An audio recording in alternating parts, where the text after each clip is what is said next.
Hello everyone. As you know, my name is Manika Gupta and I've secured All India rank 372 in this year's civil services examination. And I'm here to share my journey, my strategy, and my resources. So let's get started. This was my fourth attempt, and my journey started in 2021. I'd given the 2020 attempt without preparation just to get a feel of the exam. So 2021 is when I started preparing. I didn't clear the 2021 prelims. Then 2022, I wrote mains, but I missed it by 8 marks. So I wrote the 2023 exam, and with God's grace, I got a rank in the final list. So if I talk about resources, let's start with the prelim stage. Just a second, please. Yes, let's start with the prelim stage now. So, for prelims, I would suggest that let's talk about the static sources first. So, we have geography. For geography, I did the four NCRTs, आपका जो NCRT है. And because मेरा humanities का background नहीं था, so I also took lectures. Sudarshan गुजर sir के lectures है. So I think वो बहुत conceptual clarity build करते हैं. And that helps especially in physical geography. Then polity के लिए सभी recommend करते हैं, मैं भी करूँगी. लक्ष्मीकांत सर की बुक है, that is very comprehensive and वो अच्छे से कीजिए. फिर इकोनॉमिक्स के लिए मैंने मृणाल सर का मॉड्यूल रेफ़र किया था. एंड क्योंकि मेरा इकोनॉमिक्स का बैकग्राउंड था, मैंने उनके लेक्चर्स नहीं देखे थे. बट अगर आपको लगता है आपको कॉन्सेप्ट्स क्लियर नहीं हो रहे उनके मॉड्यूल से, तो उनके लेक्चर्स भी आप रेफ़र कर सकते हैं. फिर अगर हम हिस्ट्री पे आते हैं, तो हिस्ट्री में मॉडर्न हिस्ट्री के लिए मैंने सिर्फ़ स्पेक्ट्रम पढ़ी थी. मैंने ओल्ड एनसीईआरटी भी पढ़ी थी, दैट्स अ गुड रीड, आपको मेंस में थोड़ी हेल्प करती है, but you can skip that if you want. Spectrum can be your one stop solution for modern history. फिर एंशिएंट मिडीवल के लिए आई फ़ील थोड़ा कॉस्ट बेनिफिट आपको करना पड़ता है, क्योंकि बहुत वास्ट है and it is anything they can ask.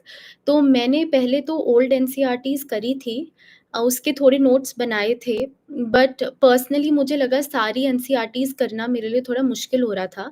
तो मुझे एक सोर्स जो बहुत ही क्रिस्प था, व्हिच वाज़ आपकी 11th ग्रेड की तमिलनाडु की एनसीईआरटी आती है for ancient and medieval. So ultimately मैंने उसको अपना सोर्स माना था एंड मैंने वो बहुत अच्छे से करी थी. सो मैंने कहा अगर इसमें से क्वेश्चन आ जाए, मेरा गलत नहीं होना चाहिए. Then for art and culture you can do the 11th grade का फाइन आर्ट्स का textbook NCERT. And Nitin Singhania के हम लिमिटेड चैप्टर्स करते हैं, like the first and the second chapters are important. Music, dance, Buddhism, Jainism, तो ये chapters, भक्ति, सूफी movement, ये चैप्टर्स आपको आने चाहिए. देन आपके और क्या, साइंस, फॉर साइंस मैंने कोई बुक एज सच रेफ़र नहीं करी थी. साइंस एंड एनवायरनमेंट के लिए मैंने एक और सोर्स जो किया था, दैट वाज़ शिविन सर के कोर्सेज़ आते हैं प्रीलिम्स के लिए, एंड वो मेंस के लिए भी पढ़ाते हैं, वो भी उनके नोट्स आप रेफ़र कर सकते हैं. सो साइंस एंड एनवायरनमेंट मैंने शिविन सर के नोट से ही किया था. और फिर मैपिंग के लिए मैंने दोबारा सुदर्शन गुर्जर सर की मैपिंग की सीरीज़ अटेंड करी थी, both for Indian geography and world mapping. आजकल ट्रेंड बदल रहा है, यूपीएससी के प्रीलिम्स के लिए वर्ल्ड मैपिंग बहुत पूछ रहे हैं, सो आई वुड रिकमेंड आप उनकी प्लेलिस्ट यूट्यूब पे भी अवेलेबल है फॉर फ्री, तो आप वो देख लीजिए. तो वर्ल्ड मैपिंग मैंने वहाँ से करी थी. एंड एक बहुत ही इम्पोर्टेंट पिलर रहता है प्रिपरेशन का, प्रीवियस ईयर क्वेश्चंस, तो मैंने भी वो किए थे. मैंने लास्ट 10 टू 15 इयर्स के करे थे. सो उसमें आई वुड सजेस्ट कि आप पीवाईक्यूज यूज़ करिए कंटेंट के लिए. एंड पैटर्न आपको थोड़ा समझ आ सकता है कि कहाँ से क्वेश्चंस पूछ रहे हैं, बट बहुत बार हम थोड़े वर्ड्स पे ज़्यादा फोकस करते हैं कि सम यूज़ किया है तो ठीक ही होगा. वो काफ़ी बार ठीक होता है, बट आई वुड रिकमेंड आप कंटेंट के लिए ज़्यादा करिए पीवाईक्यूज़. सो मेरे को एक क्वेश्चन दिख रहा है कि पीवाईक्यूज़ कैसे एनालाइज़ करना चाहिए. सो आई वुड से आप उनको ऐसे एनालाइज़ करिए कि आपको समझ आए कहाँ कौन से चैप्टर्स पे ज़्यादा फ़ोकस है. जैसे बुद्धिज़्म, जैनिज़्म हमेशा पूछते हैं. आजकल अब जैसे मैपिंग का ट्रेंड चल रहा है, तो आपको मैपिंग अच्छे से करके जानी चाहिए. फिर इकोनॉमिक्स का स्टैटिक पूछते हैं, पॉलिटी का स्टैटिक पूछते हैं. तो इन दोनों का स्टैटिक आपको अच्छे से आना चाहिए, ताकि इसमें से अगर कोई आसान सवाल हमारी नॉर्मल टेक्स्ट बुक से, जो हम स्टैंडर्ड टेक्स्ट बुक्स पढ़ते हैं, वहाँ से अगर आए, वो हमारा गलत नहीं होना चाहिए। सो ऐसे आप एनालाइज़ करिए, एंड कभी-कभार रेपिटिशन भी होती है। जैसे वायरस की एक स्टेट वायरसेस पे कोई स्टेटमेंट आई थी, वो रिपीट हुई थी कि, और जो कॉन्सेप्ट टेस्ट करा था वो ये था कि viruses can't be cultured in an artificial medium. तो वो दोबारा रिपीट हुआ था। तो कॉन्सेप्ट्स जो रिपीट हो रहे हैं, वो आपको आने चाहिए, एंड उसके बाद आप बैकग्राउंड स्टडी उसकी कर सकते हैं, और जो क्वेश्चंस पूछे हैं। पीवाईक्यू से question repeat as it is नहीं होते, but as I said concept repeat हो सकते हैं। कभी कोई साइंस का कॉन्सेप्ट, पॉलिटी में जैसे क्वेश्चन आया था, एक साल आया था कि राइट टू वोट किस तरह का राइट है? Is it a constitutional right, legal right है, फंडामेंटल राइट है? फिर कुछ सालों बाद आया था राइट टू प्रॉपर्टी किस तरह का राइट है? तो ये दोनों सेम तरह के कॉन्स्टिट्यूशनल राइट्स हैं। तो ऐसे हमें मदद मिल सकती है पीवाईक्यू से। और अ, फिर हम so these were the basic sources, and मैंने न्यूज़पेपर पढ़ा था रेगुलरली, हर रोज़ ही पढ़ती थी मैं। न्यूज़पेपर में मैं हिंदू पढ़ती थी, और इंडियन एक्सप्रेस का एक बहुत अच्छा पेज आता है एक्सप्लेन्ड, सो आप उसको रेफ़र कर सकते हैं। एंड हिंदू में उनके संडे न्यूज़पेपर में एक 2 पेजेज़ आते हैं जो बहुत यूज़फुल लगे मेरे को। एक साइंस का आता है, एंड एक आपका आता है they give you a brief of whatever main current affairs were running through the week. तो उसमें से मैं अपने नोट्स बनाती थी न्यूज़पेपर के। आप हैंड रिटन भी बना सकते हैं अगर आपको वो कंफर्टेबल है, अदरवाइज़ आप ऑनलाइन भी बना सकते हैं। It is totally upon you, please किसी को भी ब्लाइंडली आप मत फ़ॉलो कीजिए। आपका एंड गोल होना चाहिए कि आपका सारा मटेरियल कंसोलिडेट हो जाए और आपको याद रहे। तो उतना ही मटेरियल पढ़ें जितना आपको याद रहेगा, वरना उसको थोड़ा-सा पढ़ने का कोई फ़ायदा नहीं होगा एग्ज़ाम में। So this was it for prelims. If I talk about mocks, तो पर्सनली मैंने बहुत सारे मॉक्स नहीं दिए थे, क्योंकि मॉक्स का मेरे को लगता था कि उनका सॉल्यूशन भी बहुत लंबा 50-60 पेजेस का होता था, and that is again a lot of extra information. So वो मेरे को लगा कि मेरे लिए थोड़ा अनमैनेजेबल हो रहा है। तो मैंने लिमिटेड मॉक्स दिए थे, एंड बट मैंने उन मॉक्स को बहुत अच्छे से किया था। तो उनके आंसर्स मैंने बहुत अच्छे से पढ़ के उसके नोट्स बनाए थे, और उसको याद करने की कोशिश करी थी। एंड जब मुझे लगा कि मेरा और स्टैटिक कॉम्प्रोमाइज़ होगा, मैं और करंट अफेयर्स नहीं कर सकती, आई स्टॉप्ड। सो मैं न्यूज़पेपर पढ़ती थी, एंड स्टैटिक पे मेरा बहुत फ़ोकस था। सो whoever is appearing for this year's prelims बिल्कुल आने वाला है। आई वुड सजेस्ट कि आप अपना स्टैटिक बहुत ज़्यादा स्ट्रॉन्ग करिए। अगर लक्ष्मीकांत से क्वेश्चन आएगा, वो आप नहीं गलत कर सकते, क्योंकि वही है कि सिर्फ़ 14-15,000 लोगों ने मेंस देना है, उतने लोगों को पता होगा वो question. So you can't miss the low hanging fruits. जो ज़्यादातर बच्चे ठीक करेंगे, वो आपका ठीक होना चाहिए। एंड अगर एंशिएंट मिडीवल का कोई सवाल आपको नहीं आता, तो ज़्यादातर बच्चों को नहीं आता होगा। एंड न्यूज़पेपर एक और वे में ऐसे हेल्प मुझे करा था कि मेरे को ये कॉन्फिडेंस आ गया था कि मैंने हर रोज़ न्यूज़पेपर पढ़ा है, so I am in touch with the current affairs. तो जब मैंने पेपर देखा, और अगर मुझे लग रहा है कि मेरे को नहीं आती ये करंट अफेयर्स, तो मुझे ये कॉन्फिडेंस आता था कि नहीं, अगर मुझे नहीं आती, तो मतलब पेपर शायद टफ़ बना है, क्योंकि रिलिजियसली मैंने न्यूज़पेपर और करंट अफेयर्स फ़ॉलो करी है। तो that also helps you to understand कि आप उस दिन पे हॉल में कितने क्वेश्चन्स अटेम्प्ट करें। आपको एक आइडिया लग जाएगा कि पेपर आसान आया है, मुश्किल आया है, क्योंकि हम बहुत बार सोचते हैं कि हमें कितना अटेम्प्ट करना चाहिए यहाँ पे। सो जैसे 2023 का प्रीलिम्स बहुत ट्रिकी था।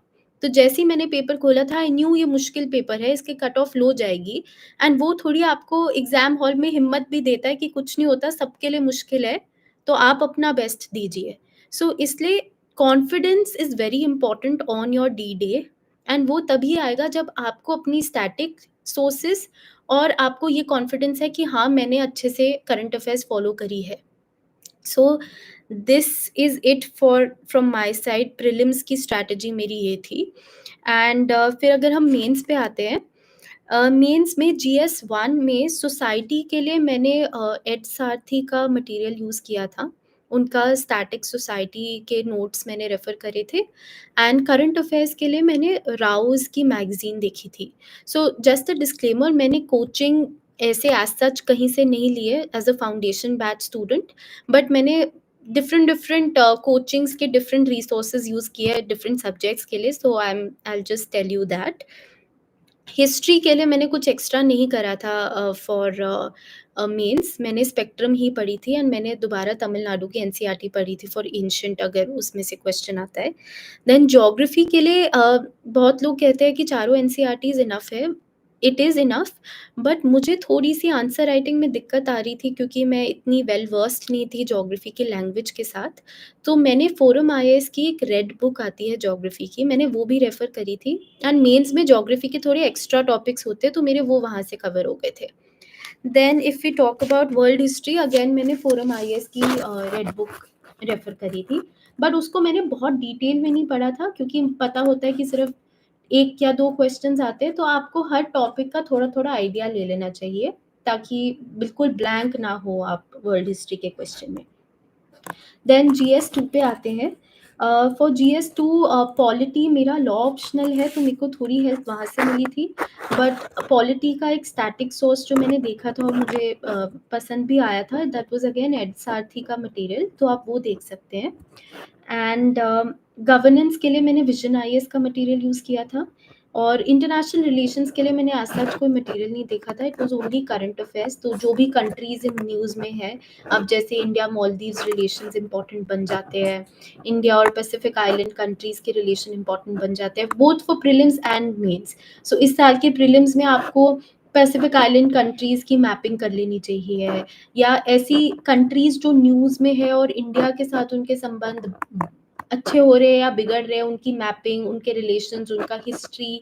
सो international relations was all current affairs based for me. Then आप फॉर जीएस 3 मैंने इकोनॉमिक्स तो अगेन मृणाल सर का मॉड्यूल ही किया था, बट फॉर अदर सोर्सेज मैंने पिछले अटेम्प्ट में बहुत सारे सोर्सेज यूज़ किए थे, बट आई रियलाइज कि एक सोर्स और कॉम्प्रिहेंसिव सोर्स इज़ बेटर।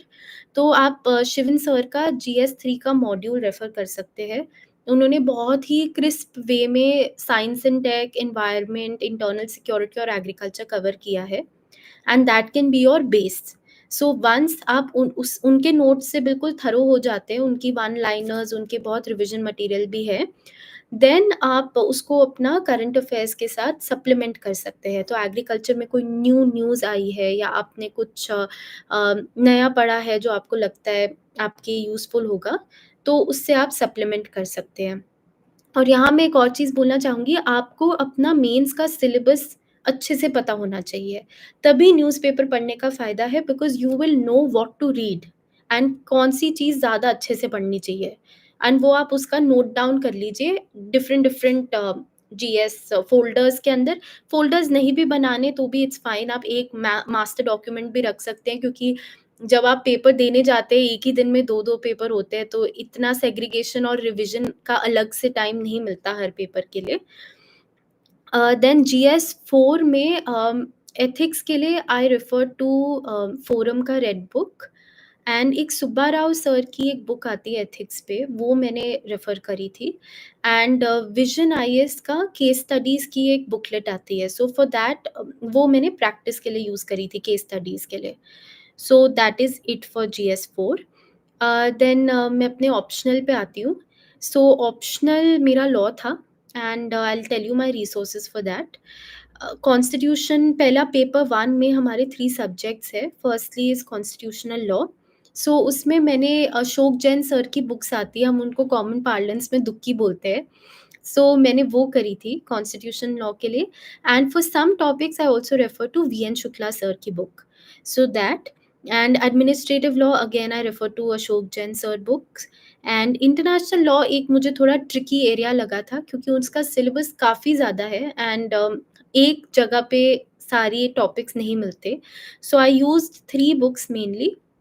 एक हमारी मैल्कॉम शॉ की बुक आती है इंटरनेशनल लॉ पे, आई यूज़ दैट। फिर एसके कपूर सर की बुक आती है, और अगेन अशोक जैन सर की बुक। तो मैंने इन तीनों को यूज़ किया, एंड सम टॉपिक्स के लिए ऑनलाइन सोर्सेज़ भी यूज़ करे। So that was my strategy for the first paper. And मैंने एक और law experts, there is a website called law experts, तो उनके नोट्स भी आते हैं, मैंने उनके नोट्स भी लिए थे जो सिलेक्टेड टॉपिक्स के लिए यूज़ किए थे। देन पेपर 2 में वी हैव कॉन्ट्रैक्ट लॉ, उसके लिए I used Ashok Jain sir book again, and bare act उसमें बहुत इम्पोर्टेंट हो जाता है बिकॉज़ अगर आपको सेक्शन और इलस्ट्रेशन ही याद है तो आपका आधा काम कॉन्ट्रैक्ट्स में वहीं हो जाएगा, if you have understood the concept well. Then for torts, again, I used Ashok Jain book, and that's the only book I used for torts. For IPC, I used Pillai, एक Pillai author है उनकी book, and Ashok Jain. फिर for arbitration act मैंने बेर act पे focus किया and थोड़ी online sources use करे। अगेन बेर एक्ट ही उनका इतना कॉम्प्रिहेंसिव है एंड उसी में से आपको लर्न करके पॉइंट्स लिखने होते हैं। For Negotiable Instruments Act also I refer to online sources mainly and थोड़ा बेयर एक्ट, एंड CLD के लिए मैंने ऑनलाइन सोर्सेज यूज़ करे। फिर कंज्यूमर प्रोटेक्शन एक्ट के लिए also it was internet and the bare act. So one thing that I did for almost every paper in law was that I focused on live law. So I kept myself up to date कि कोई new important judgement या कोई new important development हो रही है law में। जैसे I think last year there was a question on emergency arbitration which is a upcoming domain, तो उस पे केस भी था जो रिसेंटली आया था। रिज़र्वेशन पे भी एक केस आया था, तो वो थोड़ा मेरे को लगा करंट अफ़ेयर्स से इंस्पायर्ड है। तो आप लाइव लॉ वेबसाइट को फ़ॉलो कर सकते हैं, and previous year questions in optional becomes extremely important because more और लेस सेम टाइप के क्वेश्चंस ही आते हैं। तो अगर आप अपने प्रीवियस ईयर क्वेश्चंस को अच्छे से तैयार कर लेते हैं, तो आपका आधा सिलेबस वहीं हो जाता है। So you should be very, very thorough with your previous year questions. So I did that for law as well.